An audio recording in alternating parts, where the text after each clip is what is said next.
sector has suffered a very, very serious and a very, very hard hit because of COVID-19.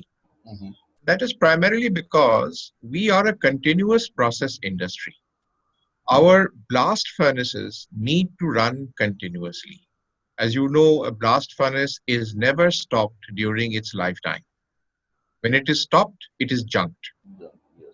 Now, through all of this time, our production, for example, 3.1 million tons of crude steel in April 2020,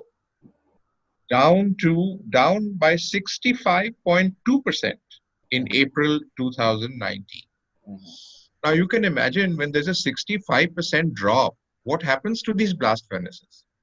There is a fixed cost in keeping them running, Okay. and we have to suffer them. Mm-hmm. So we produce virtually nothing, but all our fixed costs remain the same. And to some extent Iran, but otherwise China has been consistently producing as much as it was in the non-COVID period. Mm-hmm. And believe me, tragically and strangely, our Indian industry has also survived by trying to export as much as we can. And again, this is a strange irony of fate that we have been exporting to China and to a few other countries, but mainly China. Mm-hmm. And what have we been exporting? No value added product. Billets, blooms, basic longs. That's all that we've been producing Mm-hmm. and exporting to them. So, by a strange twist of fate, this has been the way the steel industry has somehow survived during these three very bitter months. We definitely have, and we expect it to get even better in July. Now, Mm-hmm. this is evident from the fact that our production figures, which had been down by 65%, as I mentioned to you, have now come down to about reduction of around 30%. Mm-hmm. Production has slowly picked up, and the reasons for that are two or three.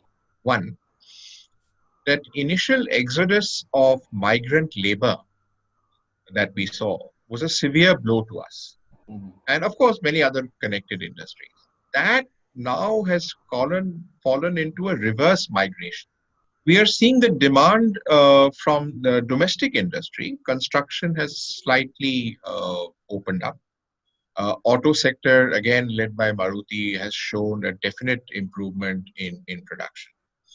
I must thank the government that many of the large infrastructure projects, which we had particularly from the Ministry of Road Transport, Highways, much of that has continued speedily.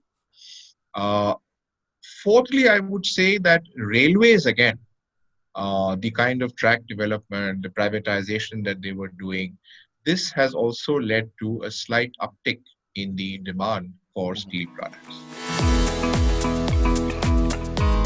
India is perhaps the first or the second in the world in terms of the pricing that we have within our mills.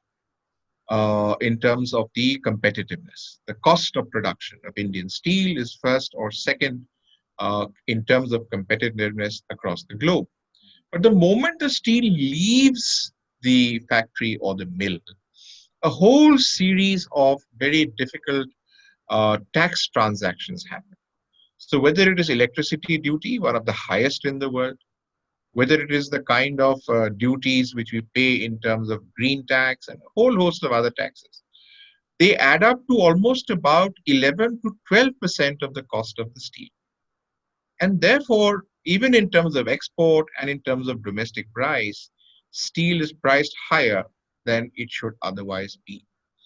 And our refrain to the government has been to try and take a look at some of these costs and see how we can reduce them. Therefore, in the context of Atmanirbhar Bharat, and I'll keep it short, there is something that we have been asking government to do for quite some time, and this is known as BAT, the Yes. border adjustment tax. This border adjustment tax that we want to be done is that other people who are exporting into India, these duties which are levied in India are not levied, say, in China or Iran or in Korea or in Japan. They don't have these duties. So an equivalent amount of duty should be imposed on those steels which are coming in from outside, and including for FTA countries. That will show how competitive we are. And that will also give us what we might call a level playing field. If we are given a level playing field, we can take on any steel manufacturer anywhere on the planet. This anti-China sentiment, particularly you will see that the Southeast Asian region, right from Malaysia, Vietnam, Australia, New Zealand, Thailand, these have been dominated by China, bullied by China in the recent years. And many of them are now at international forum coming out even diplomatically for the first time and saying things against China which they have never done before. This has been emboldened by the anti-China sentiment across the entire globe. What does it mean for us? It means that those markets which were dominated by China now become open for India. And those, the overproduction of steel in China, I think, can boomerang on them. At the end of the day, China's own consumption of what it produces is minimal. It needs to export and export in large quantities. If we are able to fill the gap, which other countries would welcome from India, look, what are our exports? Less than about 7% of what we produce. If our exports at good prices could be 14 or double, we would go to a very strong Atmanirbharta. We would be exporting a nation, and our credibility across the world would improve dramatically.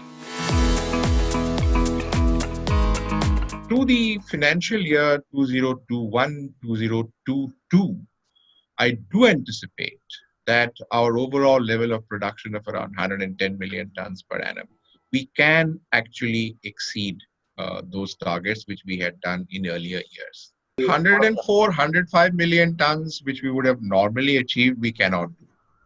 So if we are able to achieve something around 90, 95, that will be great for this year. That will be the best case scenario. At a pinch, if we were to go down to 85 or 90, that would be the worst case scenario. But as I said, these are not important anymore. We know that that is a scenario which we are going to have in any case. But the planning for 21-22 to make it a boom year has begun. The representatives of the Indian Steel Association, the very top, the creme de la creme of the Indian steel producing companies, they've already begun to plan how we can make 21-22 a year to remember.